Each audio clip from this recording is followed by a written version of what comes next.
Hi everyone, my name is Lydia and this is what I wish they had taught me about econometrics and introduction. In today's video, we're going to talk about the logic of the OLS fitting the line. So as we've said in previous videos, if econometrics is Batman, then OLS is our Batmobile. Suppose that we have a bunch of data points, just like the picture that we have right here. And we want a line that summarizes this relationship. So the original, theoretical framework is we believe there is y, and the relationship is some beta null plus beta 1 x1 and then plus some error term. The moment that we want a line that summarizes this relationship, then we have y hat, which was the predicted y, equals to beta null hat plus beta 1 hat x1. In this case, I'm assuming x1 is here, and we've got y in here. Okay, now the thing is, if I just look at these data points, I could think of many lines to fit in. Just by looking, I think this could be a good line that fits this relationship. Someone else can come and tell me, well, actually, maybe it looks a little bit more tilted like that. And someone might come and say, well, actually, it's a bit flatter than that, so maybe it's here. And someone may even say, well, what if it were negative and all? So as you can see right now, I have a lot of candidate lines in here, infinitely many. So the point is, how do I make sure that I select through all of these candidates to get the best line, the best fitted line? And that's where OLS steps in, because OLS says, well, I have a way of giving you the line that on average is predicting your y hat as close as possible to the actual values of y. Okay.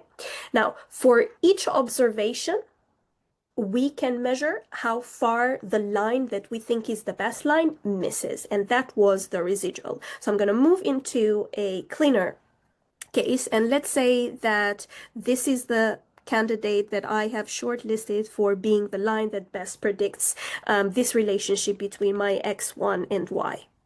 I'll take point A here. Let's say I have XA.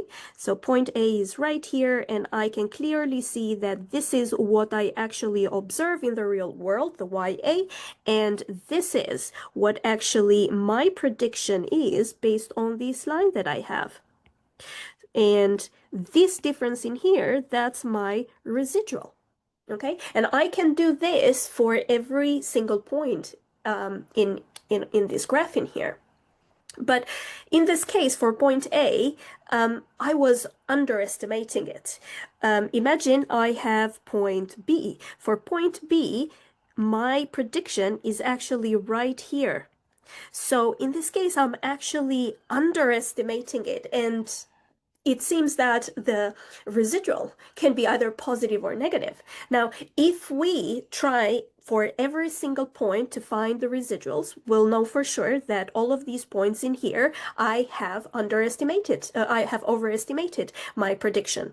For all of those points in here, I will have underestimated my predictions. So it means that when I look at like the mistake, this residual overall, I have positives and negatives, and they would cancel each other out. So what does OLS do? Well, OLS squares them. So they all turn as deviations that are positive, and we also give larger errors more weight. Okay, so the OLS, then what it does is like, okay, I am going to minimize the sum of all of these residual squared. Okay, but keep in mind, we know what the residual is right now, so we can rewrite it as the minimization of the sum of your yi minus beta null minus beta 1 x1 all squared. And I'm gonna adds a few more details to this minimization problem. So keep in mind here we've got I from 1 to n, which is the number of observations that we have. The same applies in here. And in the minimization, the moment that I write this second way, that will be in terms of the beta null and the beta 1. Because remember from the previous videos, we've said that beta null and beta 1 are the elements that we want to find out of the OLS. So that's why, in general, now that you've seen like the process of how it does it and the fact that we've squared them, because otherwise we'll have some positives and negatives residuals that would cancel out.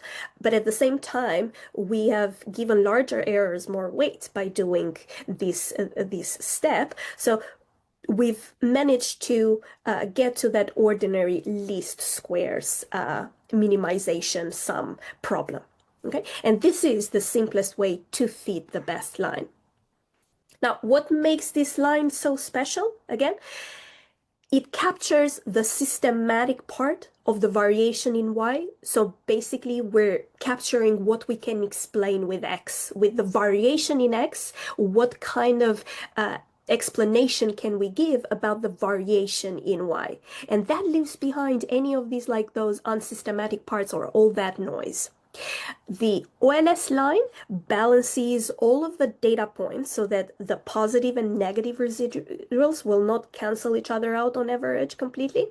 So by squaring it and finding the minimum of the sum of all of these squares, you make that best fitted line possible. Okay. This is a little bit the intuition, just in general of what the OLS does and like how everything fits into a graph. In the next few videos, we're gonna see a little bit more about the intuition behind OLS and all the proofs from how do we get from this expression to beta null and beta 1. But for now, I hope this has given you a little bit of an introduction of what we're going to do with OLS, and I'll see you in the next video.